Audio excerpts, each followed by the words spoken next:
Telespectadores, 7º programa Eleições 2010. Estamos aqui exibindo esse programa na sexta-feira, o dia 1º de outubro, véspera das eleições, à meia-noite para o sábado, né?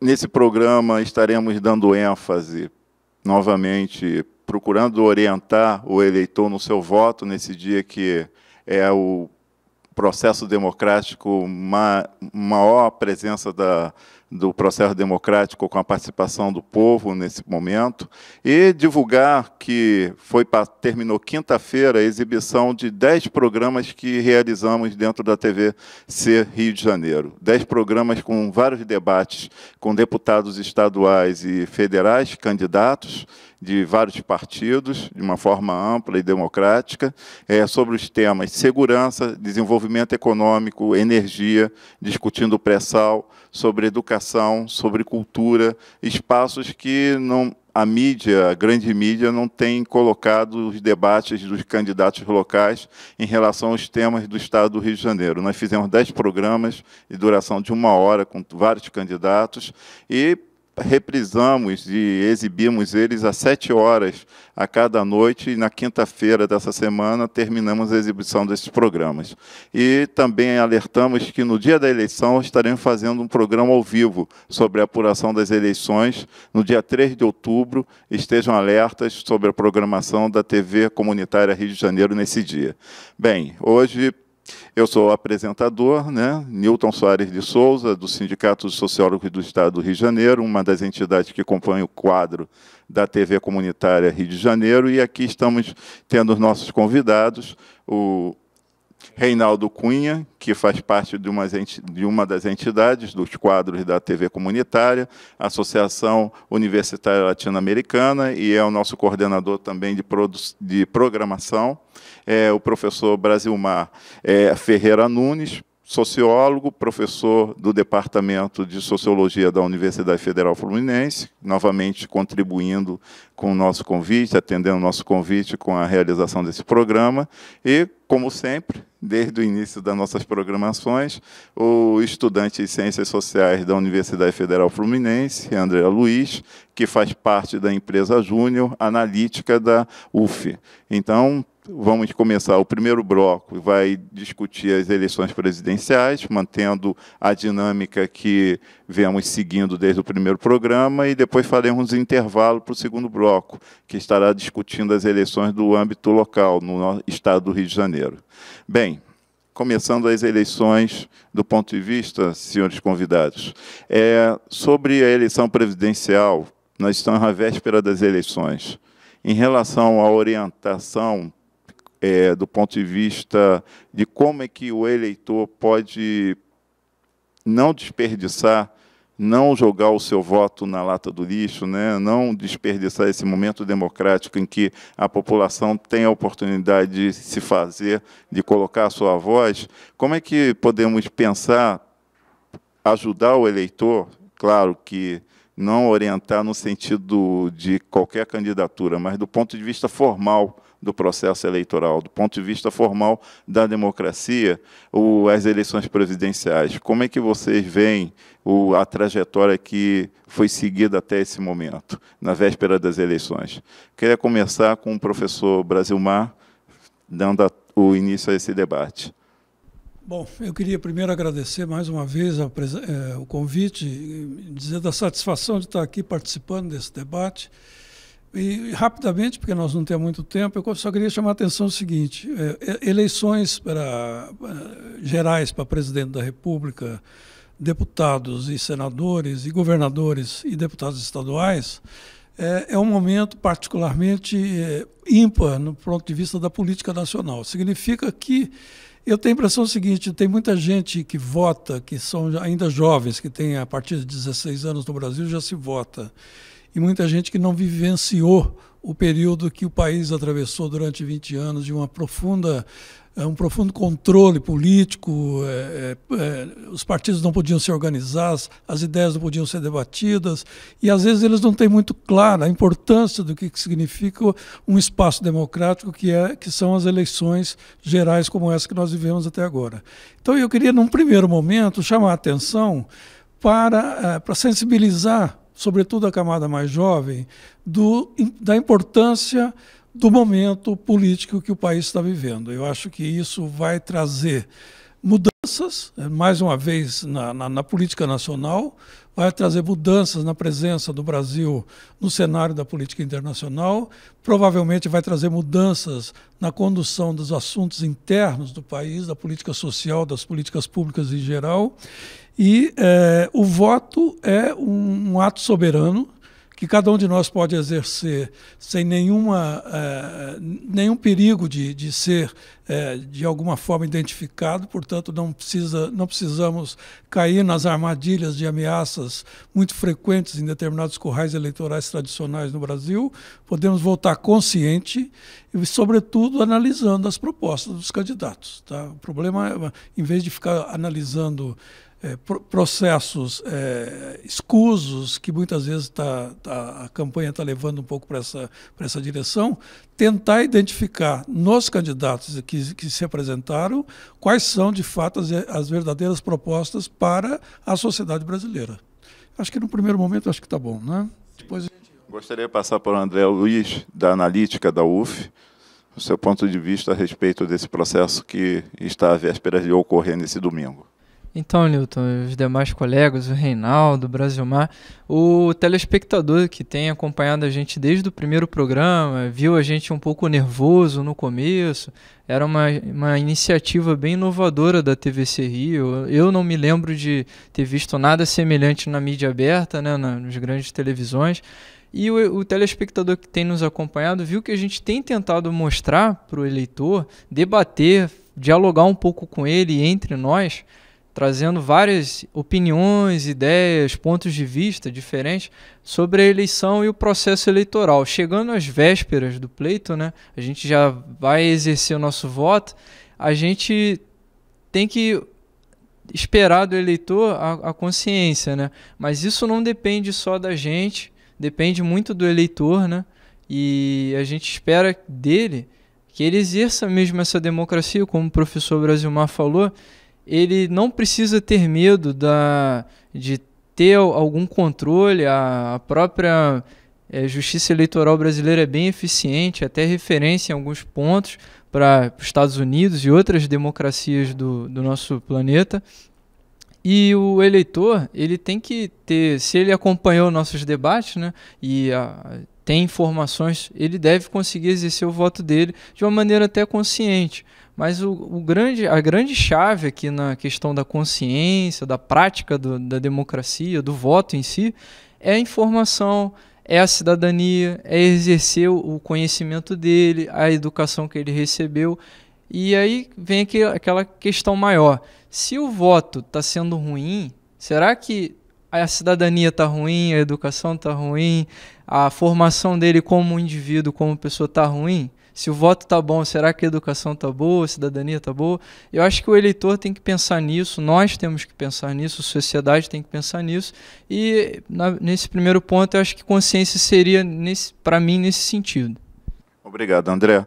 Passar para o Reinaldo Cunha, da Associação Universitária Latino-Americana, AULA, né, que é coordenador de programação da TVC Rio. Do ponto de vista, você que representa uma das entidades civis que fazem parte do quadro da TV Comunitária Rio de Janeiro, como é que você poderia passar para o eleitor a mensagem sobre a importância do voto dele nesse domingo, né? O papel que as nossas entidades têm procurado cumprir nesse processo democrático? O professor Brasilmar, ele colocou uma coisa muito importante, que a gente passou uma fase da democracia no país obscura, né? Ou seja, o cidadão não podia votar. E me parece que na história do Brasil nós temos ciclo que pode se chamar de democracia, antidemocracia, né? A democracia é o povo poder votar livremente, escolher seus candidatos. Eu acho que tem outras coisas que antecedem a questão do voto, se o voto é distrital, se o voto é local, quem eu voto, se aquela pessoa que eu estou votando vai depois olhar para aquela realidade. Porque quando a gente vota para um deputado federal, a gente vota para um deputado estadual, e vota também para um senador, a gente está votando em situações diferentes. Né? Porque se eu estou votando um deputado estadual, eu estou mais preocupado com o meu estado, né? Com as coisas que estão se dando aqui. Mas se eu voto num senador, se eu voto num deputado federal, tem questões nacionais. Nós somos uma federação de estados, né, que nós temos situações diferenciadas, os estados do Sul, os estados do Nordeste, os estados do Norte, né, Centro-Oeste, quer dizer, e agora, quando a gente tem a oportunidade de votar, que é um momento sublime, porque não adianta ser impositivo, né? Vote, você é obrigado a votar. Eu acho que a questão não é essa. A questão é entender, bom, eu vou exercer a minha cidadania, eu vou lá votar. Mas será que é o fato de eu votar, eu estou transformando a sociedade? Eu estou contribuindo para transformar a sociedade ou estou consolidando uma estrutura arcaica, carcomida, sem solução aparente? Né? Porque quando a gente olha assim, a forma mais assim, oca possível, opaca, a gente passa a ideia de que não transforma nada, não muda nada. Então, eu acho que o cidadão, os pais, os jovens, os adolescentes que estão aí, o primeiro voto aos 16, que eu acredito que é uma ótima oportunidade, né, de se inserir e ajudar na transformação do Brasil. Embora, fora essa questão de votar, se fala inserir-se num processo, atuar num partido político, militar na sua associação de moradores, mas eu acho que o ato de votar não é uma inverdade, não é uma coisa assim falsa. Eu acho que realmente tem um significado forte na transformação social. É importante, o Reinaldo Cunha falou de uma democracia, de momentos da democracia nesse país. Refletindo sobre isso, nós poderíamos, professor Brasilmar, André, que são quadros da universidade, durante a ditadura, o golpe de 64, o Brasil viveu um momento funesto que foi transformado em um processo democrático através de uma constituinte que nos ofereceu a Constituição de 88. Nós estamos numa democracia do ponto de vista amplo e restrito, muito jovem, né? Temos uma tradição democrática ampla e restrita relativamente recente. E tivemos poucos momentos na história do nosso país em que esse momento ocorreu. Quer dizer, todos os problemas de uma democracia não são exclusivas do Brasil. Nós temos hoje, no domingo, vamos ter uma eleição para a presidência da República, governadores, senadores, deputados estaduais e federais, quer dizer, uma quantidade de candidatos representativos do poder do povo no Estado, na sociedade, em que, horas depois, temos a apuração eletronicamente consolidada desses candidatos. Ora, a meca da democracia que é colocada no mundo ocidental, ou no mundo como um todo, que é os Estados Unidos, na eleição do Bush, né, e do seu vice, você teve do Gore, né, do Al Gore, você teve um problema enorme de apuração de votos. Apuração de votos manuais, que ainda são feitos nos Estados Unidos, nem todo eleitor participava do processo eleitoral, e durante várias semanas a eleição presidencial não ocorreu, não foi apurada. Nós temos um processo único nas democracias modernas, em que um país da capacidade continental do Brasil tem um voto em que você não é identificado pelo seu voto, você, como o professor Brasilmar disse, quebrou-se nesse processo eletrônico a presença dos currais eleitorais, da obrigação de você votar, o fiscalizador sabendo que, de repente, você que tinha votado, alguma identificação no voto, na mesa apuradora.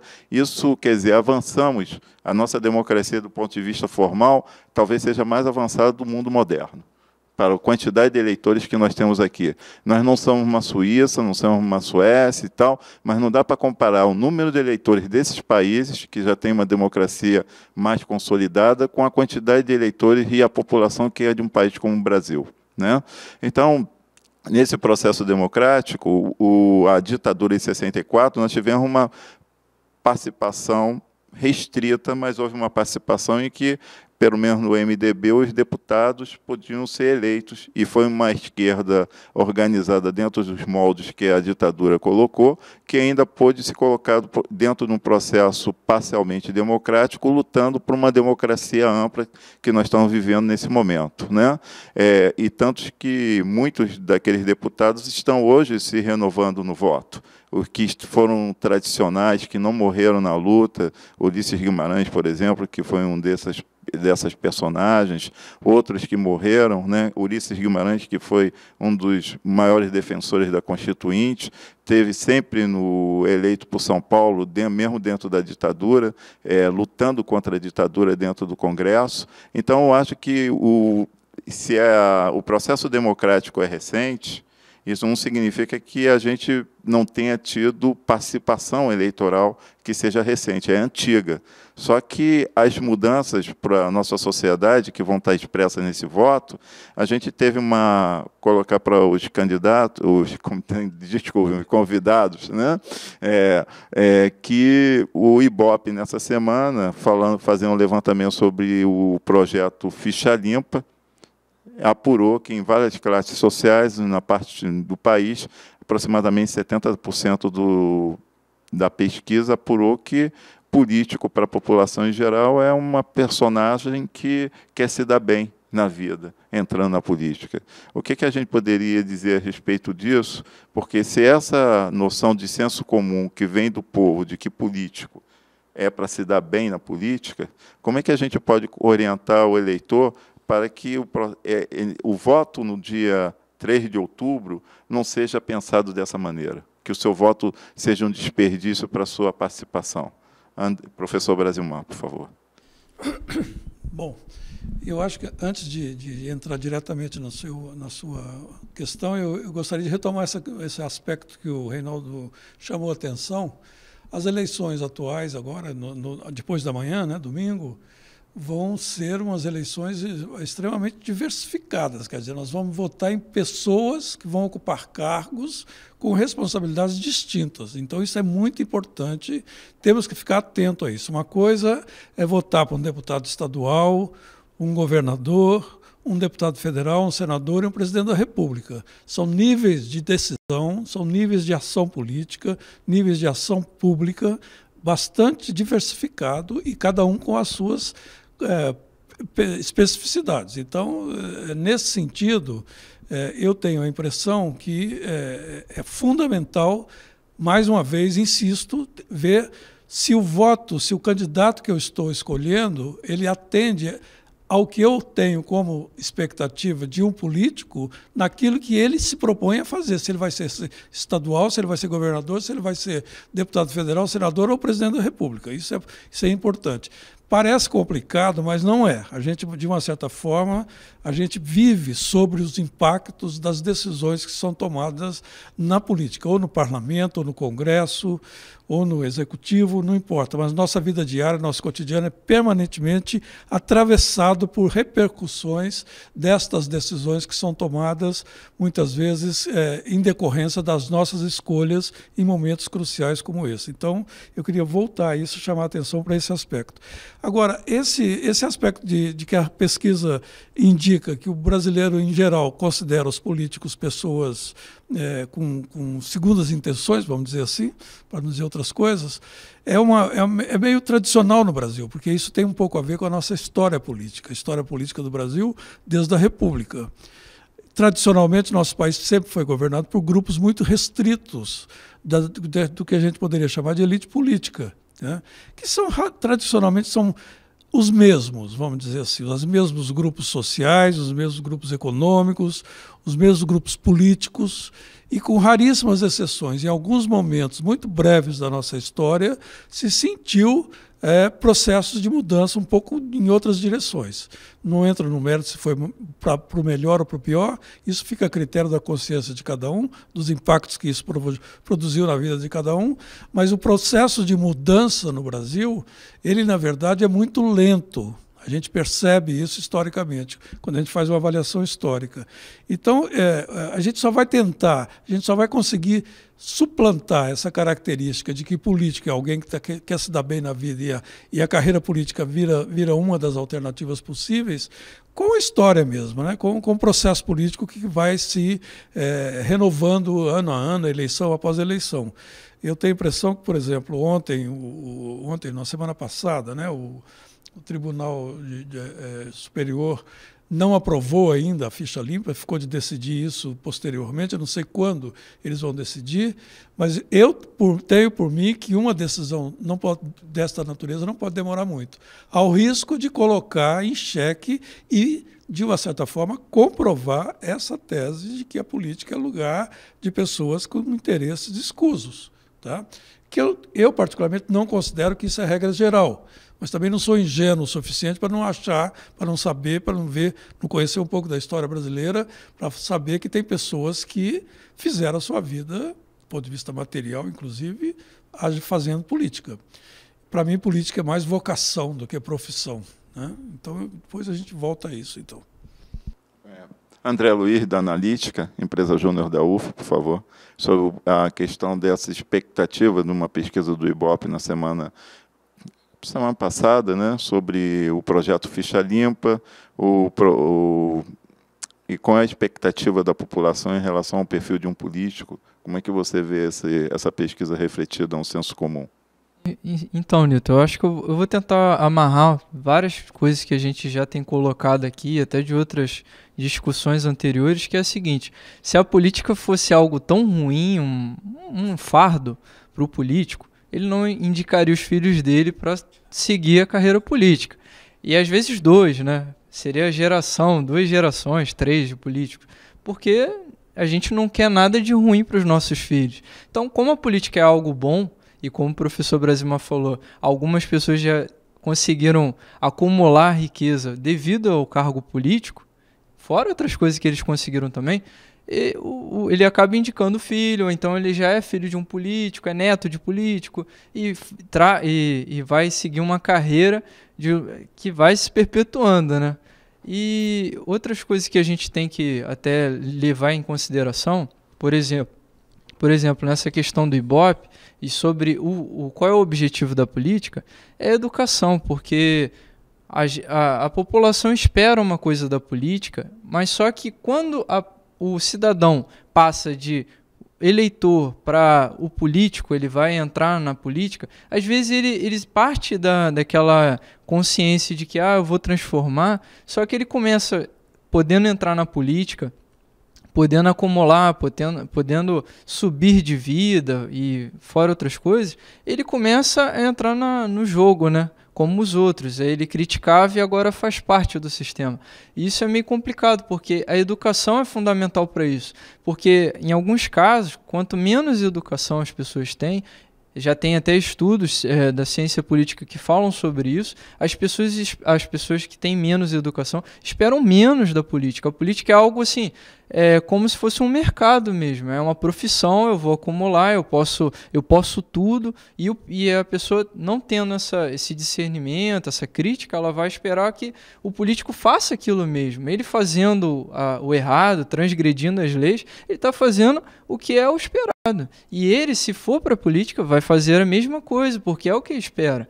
E, ao contrário, as pessoas que têm mais nível de instrução esperam menos, esperam que o político haja conforme as leis, faça o papel dele fundamental na sociedade, e ele, caso entre na política, às vezes vai se corromper, mas não é mais difícil, porque ele tem um nível de instrução maior. Então, a educação no Brasil é fundamental tanto para dar cidadania às pessoas, né, elas votarem mais conscientes, e mostrar que o sistema político para ela, a visão dela, vai ser um pouco mais crítica, ela não vai compactuar com isso, ela vai ver a corrupção e não vai votar no político corrupto, não vai ser cliente. Eu acho que é isso. Obrigado, André Luiz. Vou passar agora para o Reinaldo Cunha. É uma abordagem, o Reinaldo Cunha tem um trabalho na comunidade da Maré, né? Você tem um trabalho comunitário dentro das suas entidades, você participa de outras entidades que não compõem o quadro aqui da entidade da TV comunitária, mas você tem uma passagem longa e conhece bem a comunidade da Maré. Nós temos hoje, eu queria que você nos passasse qual a expectativa da população da comunidade da Maré em relação a essa eleição, como é que isso que estão discutindo nesse bloco se reflete dentro da comunidade. E alertar também o eleitor que nós ainda estamos num processo, um dos debates que ocorreu dentro da TVC Rio de Janeiro com vários candidatos foi sobre segurança. A segurança no Rio de Janeiro. Temos várias comunidades que ainda são dominadas pelas milícias, que restringem determinados candidatos que lutam contra a violência, contra a corrupção, de fazerem campanhas nessas comunidades. Queremos que se essa TV, a TVC, no canal 6 da NET, alcance esses moradores e também na internet, que é divulgado online no www.tvc.org.rj, e tem acesso a esse debate, possa ter cuidado com seu voto, com o que está sendo orientado dentro dessas comunidades. Então, quero passar o nosso última apresentação nesse bloco para o Reinaldo Cunha sobre esse aspecto. Bom, os nossos analistas aqui colocaram, e eu acho que a gente divide, e o Brizola falava no antes e no depois, né? Vocês percebam que, na verdade, se o Ibope fez um balanço, que eu acho que não só o Ibope, eu acho que no dia a dia, no contato, a gente percebe que as pessoas olham o político como um grande aproveitador e um grande vendedor de história. Né? Pode deixar que eu vou resolver, olha, pode deixar. Né? E o político, assim, se ele tem que ter 50 mil votos, 100 mil votos para se eleger, 200 mil votos para trazer, um candidato tem 500 mil votos, então ele elege outros pela legenda. Quer dizer, o que leva o indivíduo, né, a pensar de que ele é um protagonista desse processo ao fato de votar. Né? E, ao mesmo tempo, desdobrando essa análise, analisando a figura do poder econômico, a figura de famílias tradicionais, como essas chamadas oligarquias, em que se perpetua o pai, a mãe, o filho, né? E chega ao ponto de ter senadores, filhos de outros estados. Não só está satisfeito em ter um deputado federal num estado, tem um senador de um estado, tem outro senador de outro estado, tem estadual em outro estado, e, na verdade, assim, você percebe que se isso aí segue uma linhagem, eu digo assim que segue uma linhagem, qual é a diferença do cidadão do povo, uma pessoa comum do povo, querer ser candidato e querer mostrar a sua realidade? Quer dizer, digamos assim, a Maré, por exemplo, eu vejo que tem várias pessoas da Maré candidato, mas eu acho que inevitavelmente vai ser raríssimo se um deles conseguir entrar. Primeiro que eles, geralmente, o que eu percebo, que as pessoas que têm mais poder econômico utilizam um monte de cabos eleitorais. O político tradicional, aquele profissional da política, ele vê uma pessoa, por exemplo, da Rocinha, do Jacarezinho, do Alemão, ele pega aquela pessoa que é instrumentalizada para fazer um trabalho comunitário lá, para ser um cabo eleitoral, para fazer uma base territorial, para que ele que tem mais máquina chegar ao poder legislativo. E aí se perpetuar. Chega ao ponto que você tem candidatos aqui no Rio de Janeiro, né? Não estou aqui desmerecendo quem é candidato, que tem o pai senador, candidato a senador, tem o filho candidato a deputado federal, tem o outro filho candidato a estadual. E se vacilar, vai ter o filho, o neto, candidato a vereador. Então, isso é o quê? É uma profissão, é uma vocação, isso é uma transformação da sociedade. Não estou desmerecendo as pessoas por serem candidatos. Estou apenas querendo dizer o seguinte: acho que a gente tem que evoluir, professor, numa análise em que será que a via partidária é a mais correta para ser candidato? Eu, por exemplo, eu poderia ser candidato livre, independente, e poderia ter acesso ao parlamento? Acho que é uma grande discussão. Agora, eu quero colocar que, independente dessas estruturas já amarradas, que a gente está vendo claramente aí nas eleições, ainda tem pessoas decentes, honestas e merecem o nosso voto. Estamos terminando, então, esse primeiro bloco. Vamos para um intervalo em que pedimos aos telespectadores que não desliguem a TV e fazer uma correção. O programa passa online na meia-noite e vai ser reprisado segunda-feira, 8 horas da manhã. Não sei se depois da eleição, mas no dia da eleição nós estaremos exibindo ao vivo sobre a apuração da eleição, e esse programa passa online na internet www.tvcrio.org.br. Até o próximo bloco.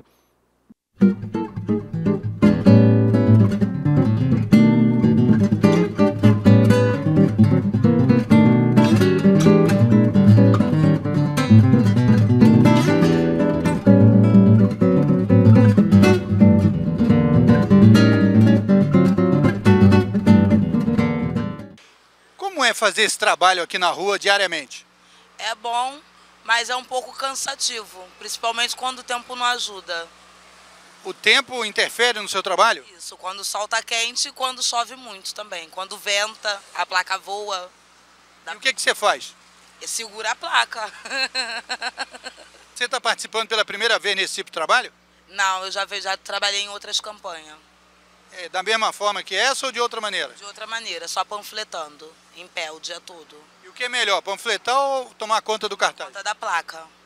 Mesmo com essa dificuldade que você falou? Com essa dificuldade. Porque no papel você fica em pé o dia todo. Com relação às eleições passadas, como é que você está vendo essas eleições agora? Não tem nenhuma diferença, moço. Só mudou os números dos candidatos. E você vota também? Não vou votar, não.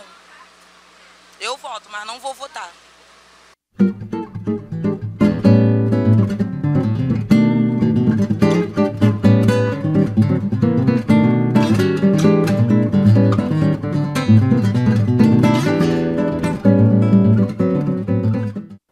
Telespectadores, segundo bloco do 7º programa Eleições 2010, da TV Comunitária Rio de Janeiro.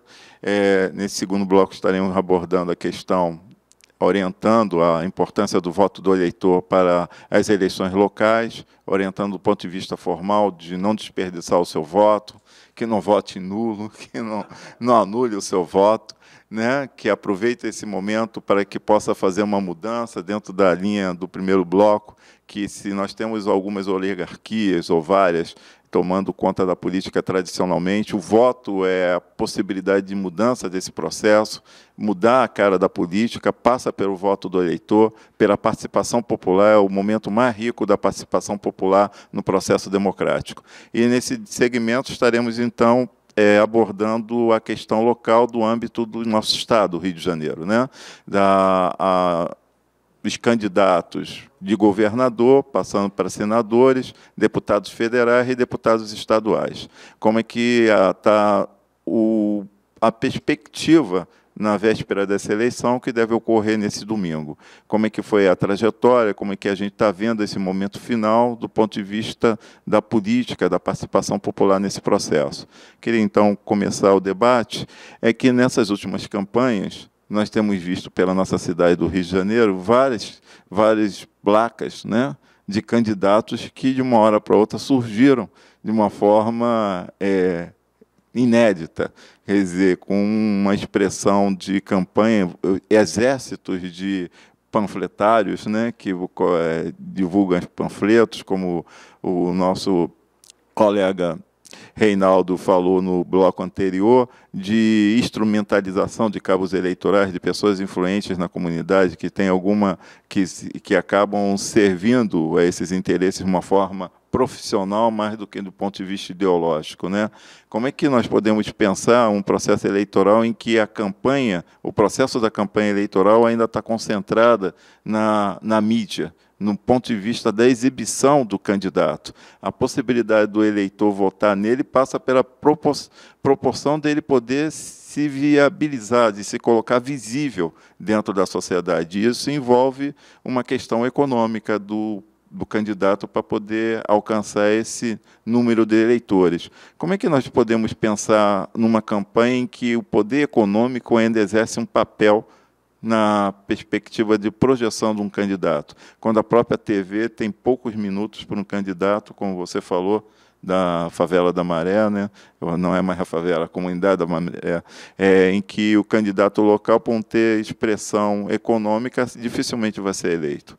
O professor Brasilmar, eu queria que colocasse essa questão, nos contribuísse nesse debate desse ponto de vista. Essa questão é muito complexa, na verdade. Eu não estou fazendo jogo de palavra, não, mas o problema é o seguinte, quer dizer, eu acho que dentro do quadro político, do jogo político, das regras que se disputa a eleição no Brasil hoje, eu acho que você não tem muita escapatória, não. Tá? Quer dizer, você está mais ou menos preso na armadilha da economia. Quem tem mais recurso tem mais condições de chegar no eleitor. É claro que uma campanha eleitoral é onde o candidato se apresenta, né? Ele se apresenta com propostas, com um programa de governo, e ele tem que se mostrar, e os eleitores têm que tomar ciência disso. Para chegar no eleitor, ele tem que divulgar, e para divulgar ele usa os canais competentes, vamos dizer assim. Talvez seja o caso de discutir, não agora, porque já está em cima das eleições, as eleições vão ser amanhã mesmo, né? A reforma política no Brasil, né? De que forma a gente poderia estabelecer outros critérios de eleger representações no parlamento, entendeu? Quer dizer, podia ser distrital, sei lá. Tem outras experiências no mundo que não é exatamente essa brasileira, entendeu?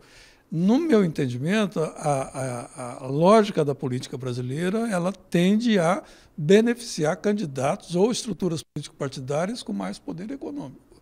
Não tem muita condição de ser diferente. Exatamente por isso, porque o voto é geral. Entendeu? Eu não voto no meu bairro, eu não voto no candidato que vai resolver o problema da minha rua, né? Eu voto, em princípio, no cara que vai resolver o problema da cidade. E aí é um voto meio no escuro. Então, talvez aí tenha um pouco a origem do porquê que a gente vota meio desconfiado. Esse cara não vai fazer nada, ele nem sabe quem eu sou, poxa, entendeu? Ele nem me conhece. Até que ponto a gente não fizer uma coisa muito mais, mais participativa, de uma participação mais direta, uma democracia mais direta, a nível de bairro, a nível de associações locais, etc., não seria uma outra alternativa. Mas eu não tenho modelo, né? Eu só sei... a minha opinião é de que, nas regras atuais, nós temos que nos aceitar esse jogo dessa forma. Talvez, ou financiamento público de campanha, sei lá, pode ser outra alternativa. Do jeito que está, não tem muita escapatória. Quem tem dinheiro, leva. E aí aparece esse bando de candidatos que desce de paraquedas. Você nunca ouviu falar na figura, de repente ele se propõe a resolver os problemas da cidade, do estado, do país. Você fala, mas quem é finalmente esse cara? Pô? Como é que ele se propõe a ser candidato a presidente da República, que ninguém sabe quem é? E vai representar 180 milhões de pessoas, ou governador, ou mesmo deputado, sei lá. Quer dizer, de onde é que surge? Quem é que indica os candidatos? E aí tem essa questão, né? O ficha limpa. O ficha limpa, se a gente parar para pensar, o problema é dos partidos, né? Os partidos que aceitam determinadas inscrições de candidatos notoriamente corruptos. E eles aceitam porque o cara tem dinheiro. E aí vai financiar outros candidatos do mesmo partido. Ou vai arregimentar mais votos que vai favorecer a legenda. Então, quer dizer, tem um círculo vicioso aí que precisa ser rompido. Entendeu? André Luiz, da Analítica da UF, a empresa Júnior Analítica, que faz pesquisas sobre processos eleitorais também, entre outras, como é que você vê essa questão de candidatos repentinos que aparecem no final de um processo eleitoral com uma expressiva, um poder econômico no ponto de vista da produção da sua campanha? Será que esses candidatos tendem a possibilidade, numa reta final, de serem eleitos num processo eleitoral como esse que está para ocorrer agora no domingo, finalizado? Bem, Newton, o telespectador que costuma andar pela cidade, principalmente a pé, né, normalmente vai se deparar com alguém entregando panfleto, é um candidato numa TV de LCD, são várias formas do candidato tentar se mostrar para o eleitor, além da televisão e rádio, e a internet também.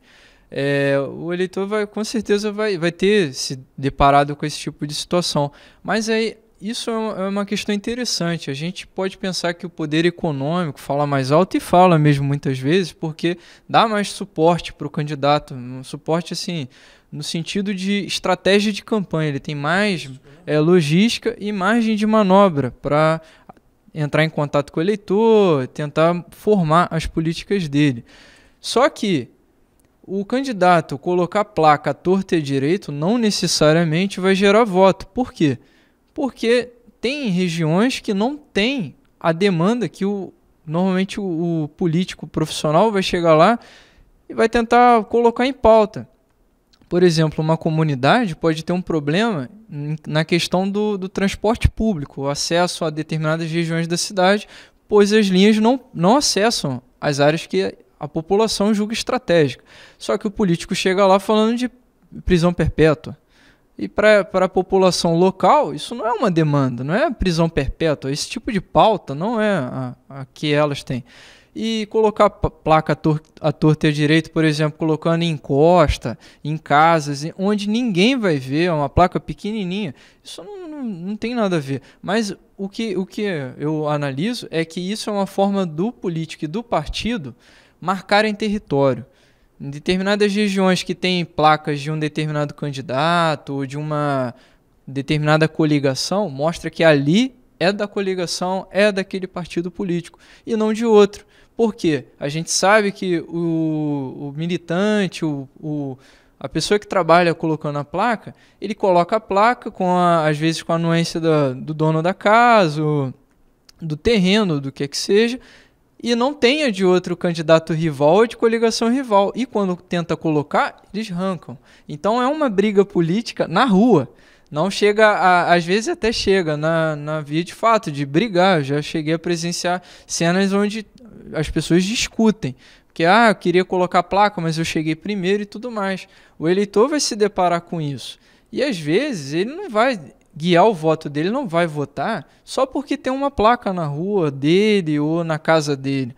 A questão que ele vai votar é outra, aí já é um outro debate, mas a questão da placa, da publicidade, eu acho que não é nesse nível. O poder econômico é importante, mas principalmente para gerar estratégia e manobra política. Ele vai ter muito mais margem logística, e não necessariamente só de botar placa e ali vai ter um voto. Não é bem assim a soma. Estamos falando, André Luiz comentou sobre as placas, né, sobre a penetração, a expectativa de voto proporcionalmente à exibição do candidato recentemente nesse processo eleitoral com placas, exércitos de panfletários e outros meios de que expressa o poder econômico e de candidatos que às vezes não têm nenhuma tradição política, nenhuma inserção na política, que surge repetidamente na cidade, como a gente está vendo nessas 2 semanas. Em relação a isso, a questão do poder econômico, acho que vários candidatos vieram discutindo nos debates da TV comunitária, uma reforma política que envolva principalmente o financiamento público para a campanha, né?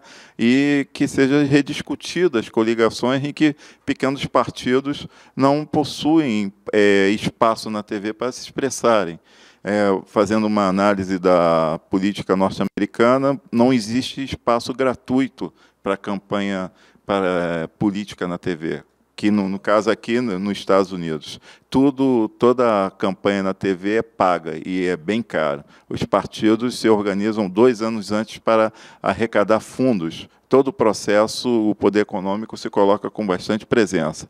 Mas, ao contrário disso, uma outra questão que é inversamente proporcional, que não ocorreu na nossa eleição, que os debates ocorrem intensificamente, de uma forma intensiva. E foi algo que nós vimos com bastante carência nesse processo democrático dessa eleição, né? A TV comunitária Rio de Janeiro procurou ocupar esse espaço, promovendo debates com deputados estaduais e federais que foram encerrados na quinta-feira a exibição dos programas, 10 programas que realizamos. Mas na grande mídia, nos canais abertos, nós não vemos debates desses candidatos sobre as questões essenciais sobre o Estado do Rio de Janeiro. E isso, nós temos um processo em que o debate na sociedade prescinde o processo eleitoral. Aqui, o processo eleitoral, talvez a expectativa do eleitor a descrença no voto, porque não conheça bem os seus candidatos, não tenha tido a oportunidade de debater com eles, em que o povo possa se fazer representar nesse processo democrático. Reinaldo Cunha, que é da Associação Latino-Americana, Universitária Latino-Americana, como é que você vê a participação popular no processo democrático em que o voto passa a ser a consagração dele no domingo? E os nossos convidados estão contribuindo com essa análise. Eu penso que a gente tem que atuar. Eu acho que o voto é muito importante, o voto consciente.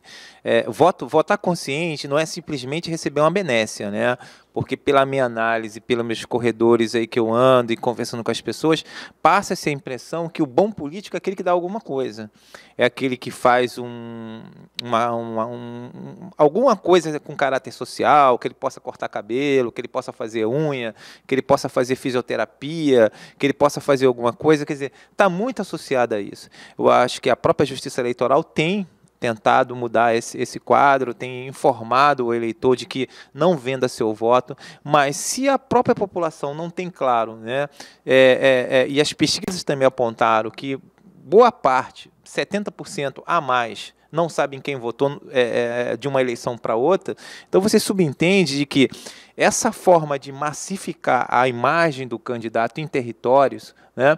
E quando digo assim, massificar, eu digo o seguinte: o primeiro que deve-se ter uma máquina por trás. E quando a gente tem assim, uma máquina por trás, levando em consideração São Paulo, que houve quase, o TRE caçou 13 vereadores lá, né? E eles recorreram, etc. As grandes empresas de São Paulo era quem mais financiavam, quem tinha verba pública, o partido do governo.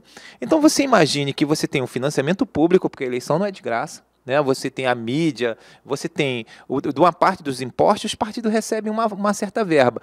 Tem aí as empresas que injetam um capital no político. O político que tem poder econômico, de alguma maneira, ele traz, né, da sua própria máquina pessoal um investimento. Mas por que gastar tanto dinheiro?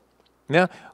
Qual é o custo de eleger um deputado federal, um senador, um presidente da República? E não é barato. Porque você veja o seguinte, a eleição para deputado estadual é uma eleição regional. Não adianta você ter 5 mil votos numa favela. Você tem que ter 10 votos aqui, 15 votos ali, 100 votos ali. Você tem que ter um voto massificado. E para você eleger um deputado, você tem que atingir um coeficiente. E esse coeficiente também não é pouco.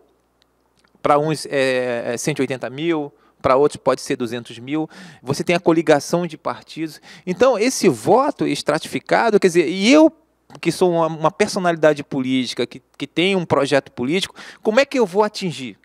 Né? Então, vocês percebam que quando você coloca alguém para panfletar, você está remunerando aquela pessoa. Não deixa de ser uma geração de emprego.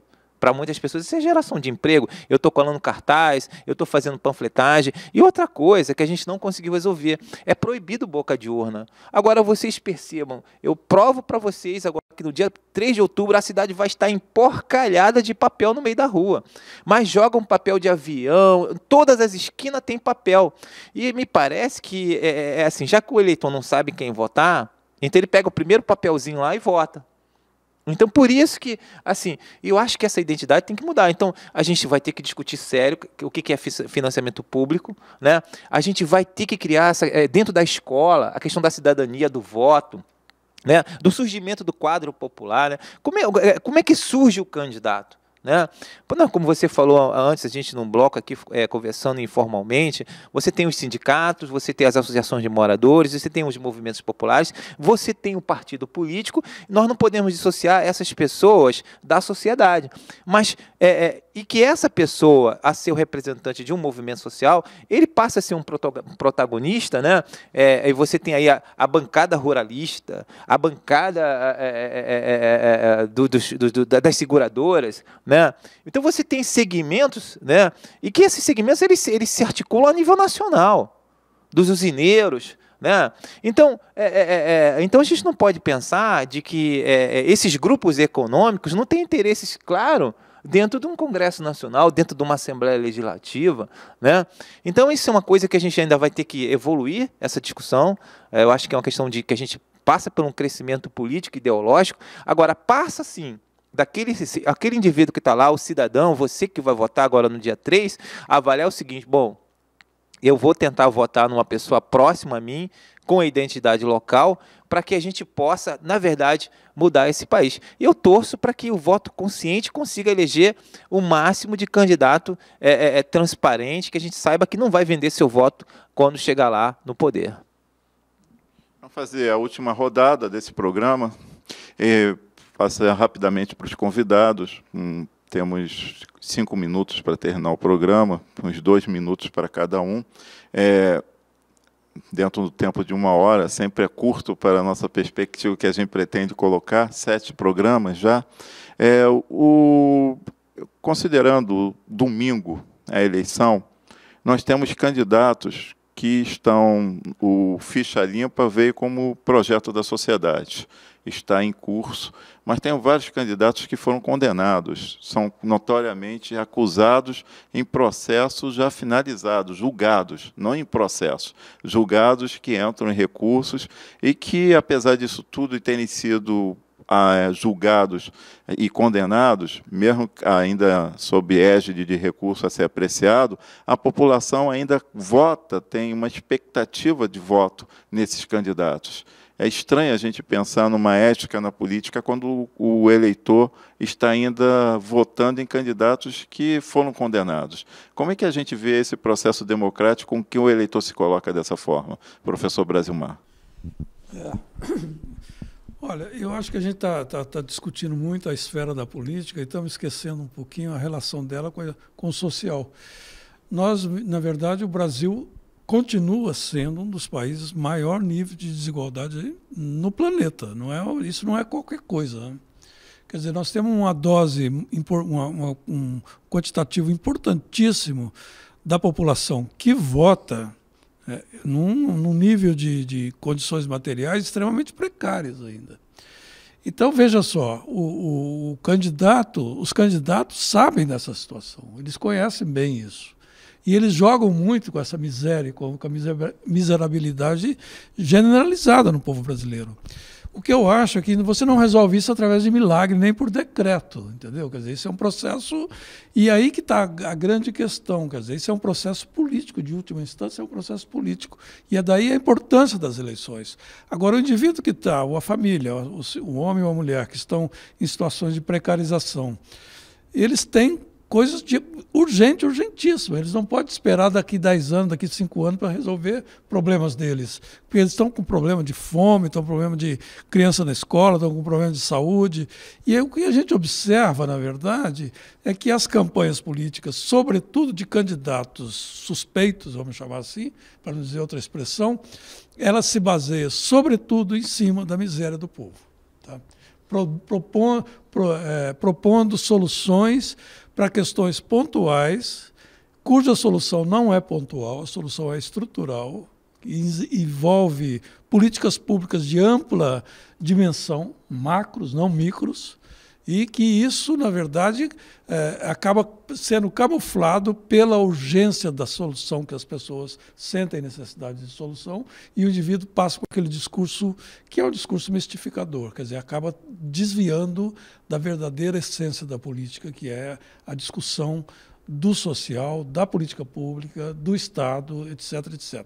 Quer dizer, na verdade, eu acho que enquanto nós não tivermos melhores níveis de distribuição da riqueza nacional, nós vamos ainda ter que conviver com esse tipo de situação. Eu acho meio complicado. André Luiz, como você vê a perspectiva nessa eleição dia 3 desses candidatos que se colocam como campeões de voto nas apurações, se colocando do ponto de vista do professor Brasilmar, extremamente suspeitos no processo legal? O interessante é que eles provavelmente, né, muitas vezes são eleitos, ou vão ser eleitos no dia 3, devido à democracia, ou está na democracia. Ainda bem que é na democracia, imagine se fosse numa ditadura, a gente teria muito mais a reclamar, porque o povo vota neles e as pessoas esperam, como o Brasilmar acabou de falar, às vezes elas têm necessidades e esses políticos se apresentam como os grandes fornecedores, né? As pessoas que vão dar a solução dos problemas. Outra questão que eu acho que aí já indo para um outro sentido, é a impunidade, porque muitas vezes a gente vê o caso do político que é pego com corrupção ou com qualquer outro problema na justiça, e ele vai para a justiça, é julgado, é condenado e por recurso é libertado. Ele não dá em nada, aí as pessoas ficam, não dá em nada, a justiça no Brasil não resolve. Essa impunidade eu acho que é um grande motivo para as pessoas desacreditarem do Ficha Limpa e outras iniciativas para pôr fim na corrupção na política. Então, pondo fim na corrupção e que essa eleição seja uma mudança nesse aspecto, como é que o nosso colega Reinaldo Cunha pode contribuir nesse último depoimento no debate desse programa? Vote consciente. Votar consciente é votar em cima dos propósitos de transformação da sociedade que envolve o país, né? Que envolve o local que você está envolvido, mas que envolve o Estado. Votar consciente é votar politicamente falando em alguém que você sabe, pela sua história, que vai honrar seu voto e não vai se vender lá em cima. Então, faço um apelo para você votar, mas votar consciente. Bem, telespectadores, terminamos aqui o 7º programa, eleição 2010, né? De várias semanas que vemos exibindo esse programa na sexta-feira para o sábado, meia-noite de sexta-feira, que foi reprisado também na segunda, às 8 horas da manhã, e alertar o eleitor, os telespectadores, que nesse domingo faremos uma apresentação ao vivo, uma gravação ao vivo, discutindo a apuração da eleição, passo a passo, nesse domingo, dia 3 de outubro. A TV Comunitária Rio de Janeiro contribui aqui no processo democrático, contribuindo com esse debate sobre as eleições, e debate com os candidatos em 10 programas que foram exibidos e encerrados na quinta-feira. Esperamos a audiência, a participação do telespectador, e que a nossa expectativa é que as informações que oferecemos aqui, os debates que foram transmitidos, orientem o telespectador que seja eleitor para o voto no dia 3 de outubro, um voto consciente que promova a mudança nesse país. Obrigado mais uma vez. Pense bem em quem votar, não anule seu voto, tente identificar quem realmente tem compromisso com a cidade e vote bem, e continue prestigiando o nosso programa, a nossa TV democrática e plural.